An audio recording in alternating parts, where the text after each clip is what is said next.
Elisa Lam. Elisa Lam, or Lam Hoi in Cantonese, was a Chinese-Canadian who studied at the University of British Columbia in Vancouver. According to the community alert published by the Los Angeles Police Department in 2013, February 6th, Elisa Lam was born in 1991, April 30th, an East Asian female. She had black hair, brown eyes. She was 5 feet 4 inches, which is about 162 centimeters in height, and 115 pounds, which is about 52 kilograms in weight. Elisa Lam was born in Vancouver, Canada. She spoke fluent English and Cantonese. Elisa Lam's family immigrated from Hong Kong, China. Elisa lived with her parents, David and Ina Lam. She also had a sister, Sarah Lam. The family owned and operated a family restaurant called Paul's Restaurant in Burnaby, British Columbia. It was specialized in home-style Canadian and Chinese food. Tanya Grohman, who worked close to Lam's restaurant, once said in a CNN affiliate CTV interview, "They are a hard-working family. They have been in the neighborhood for 9 years working. They're honest people." According to the community alert, Elisa Lam possibly suffers from mild depression. Before her death, Elisa recorded her life on her blog post and Tumblr pages. From her first blog post, Expecto Patronum, published in 2011, November 21st, Elisa Lam suffered from depression. "Depression sucks. I have no control over my emotions. I will be angry for 2 minutes and then sad again. I will be happy for half an hour and then emotional again. I'm just waiting for it to pass." Elisa Lam quoted on both her blogspot and Tumblr, "You're always haunted by the idea you're wasting your life," spoken by Chuck Palahniuk. As observed from the posts, Elisa Lam was obsessed with fashion and didn't perform well in her early stages of university. In her blogspot post, "You're always haunted by the idea you're wasting your life," published on 2012, January 27th, Elisa Lam posted numerous photos of graffiti dreams and her words, "I feel I'm wasting my time compared to my fellow peers. I had a relapse at the start of the term and had to drop 2 of the 3 courses I was taking. I'm trying to stay away from Tumblr and blog loving and get away from all this fashion frivolity that has become a huge distraction from facing some responsibilities. But I feel so utterly directionless and lost." In her blogspot post, "This is a lazy post," published on 2012, March 22nd, a year before her death, Elisa Lam updated on her life. "Things are going fairly well in that I am leaving the house and got myself a part-time job. My room is still a mess. I haven't actually done any schoolwork, and I buried myself for being such a lazy person." She talked about how she used to love running. "I believe the biggest reason why I got depressed was because I stopped running in my last year of high school.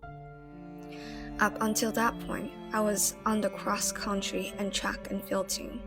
Mind you, I wasn't a very good runner, but I did it.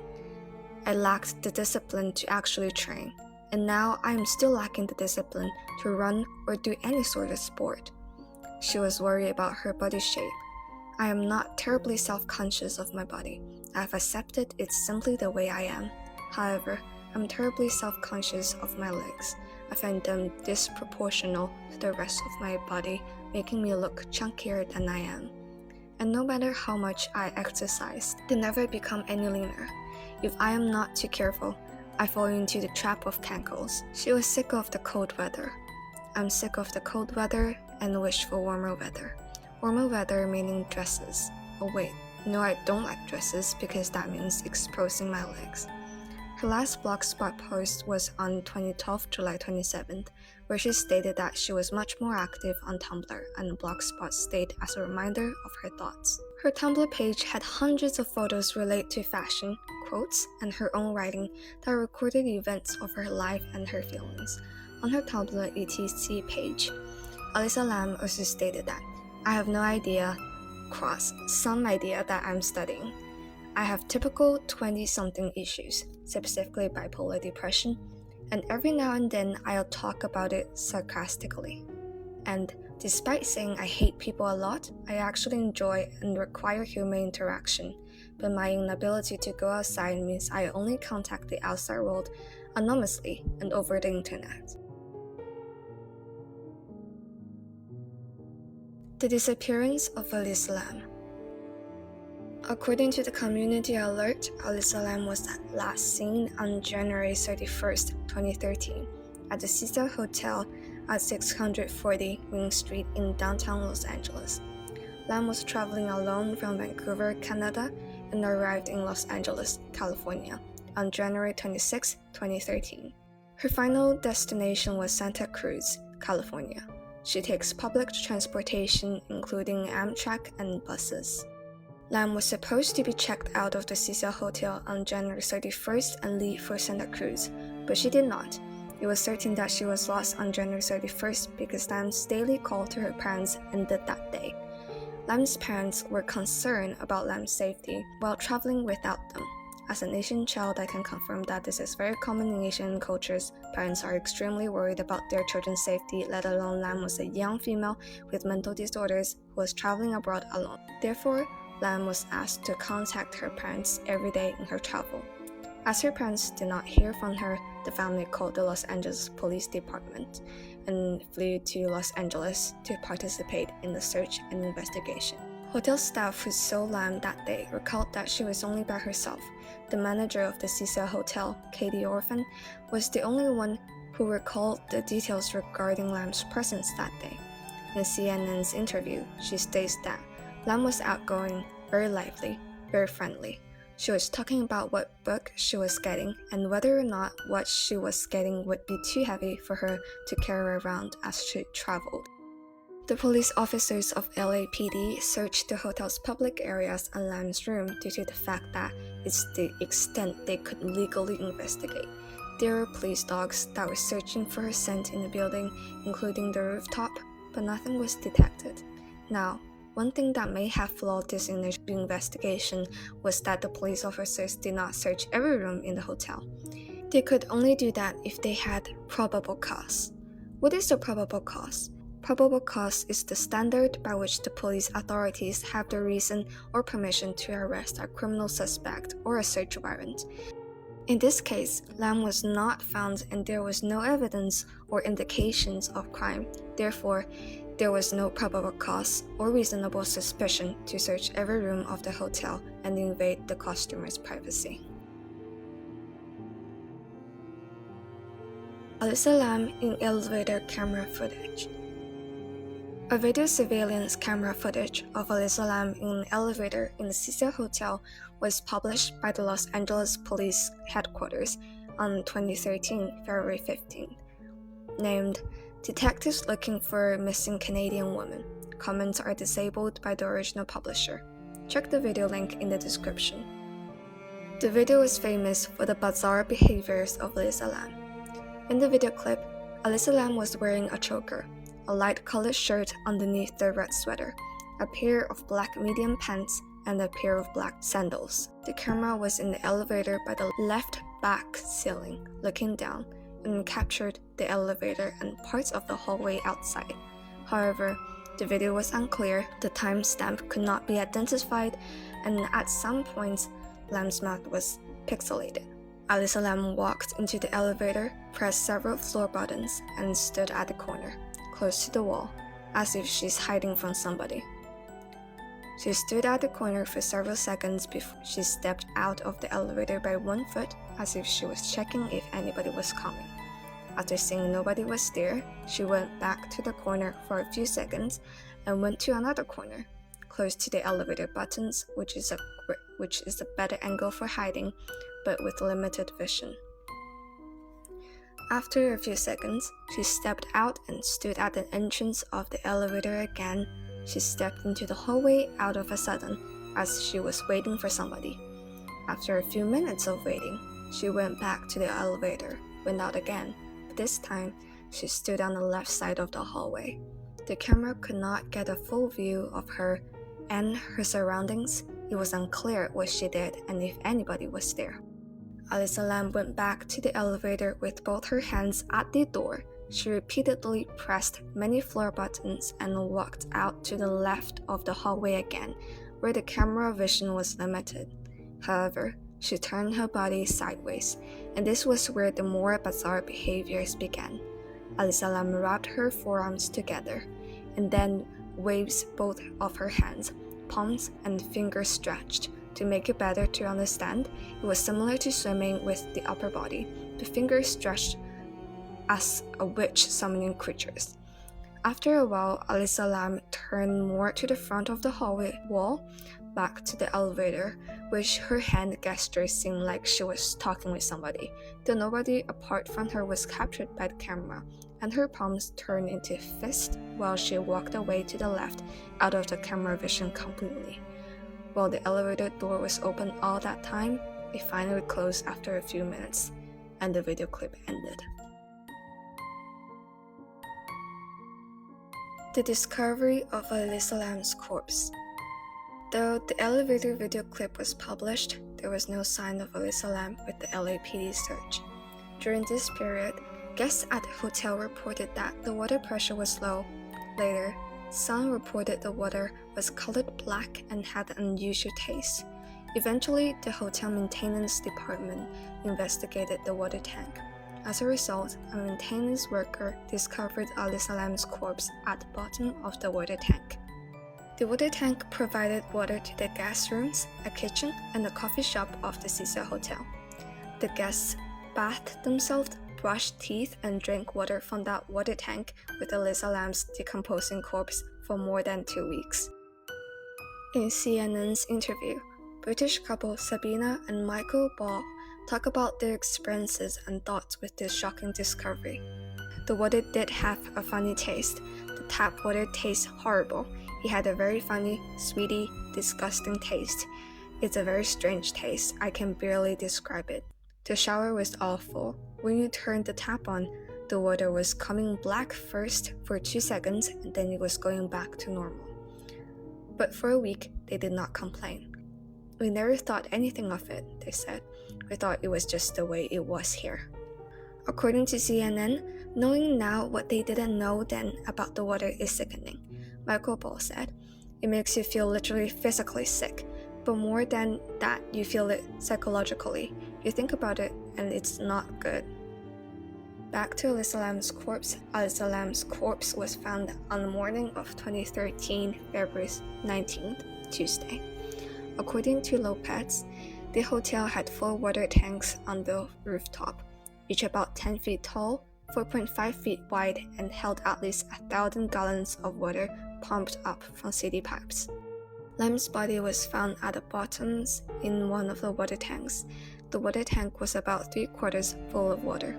The opening of the top of the water tank top was too small and the water tank was too tall, so they had to cut a hole in it to retrieve the corpse. There were no security cameras. Elisa Lam's autopsy reports.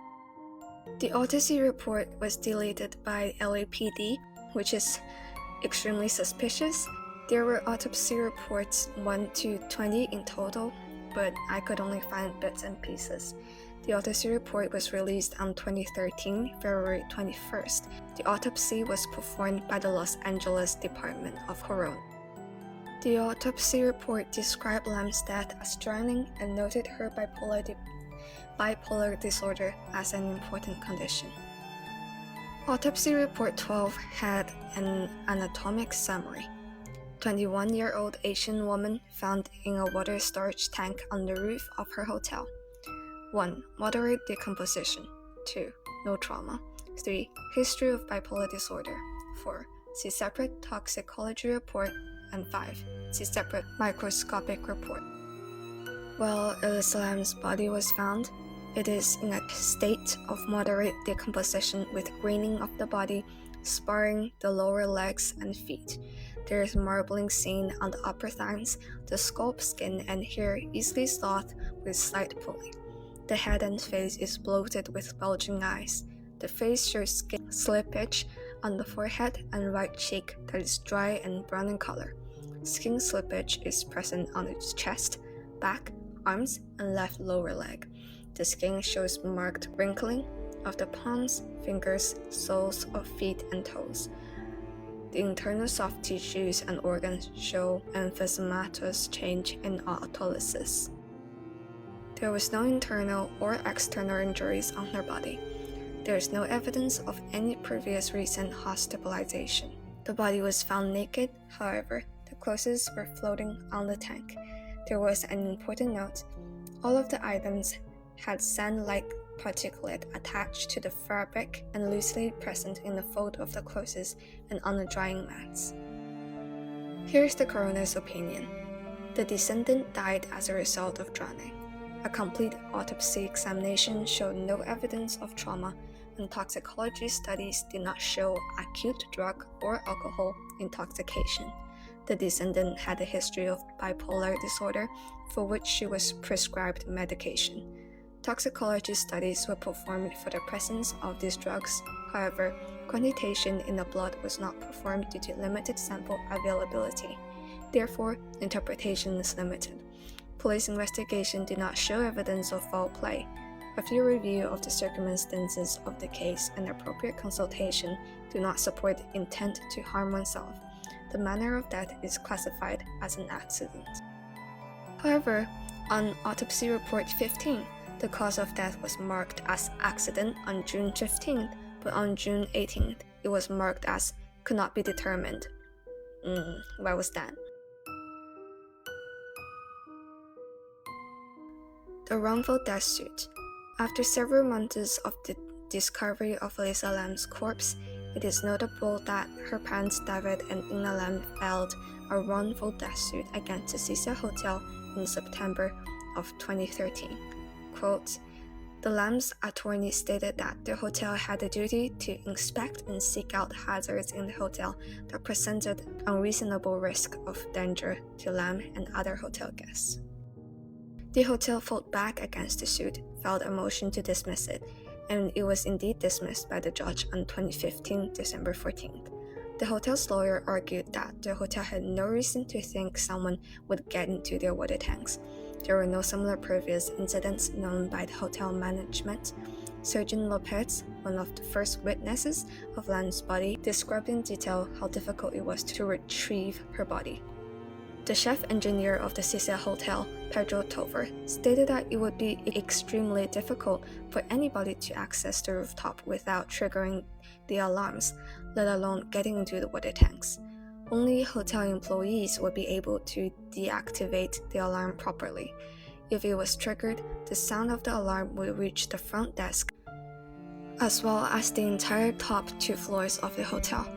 Even if Lam achieved this for whatever reason, she would have to climb up a 10-foot ladder to the platform of the tanks, squeeze between them and other equipment, push aside the 20-pound lid, and either fall or climb into the tank, which is quite unlikely to happen.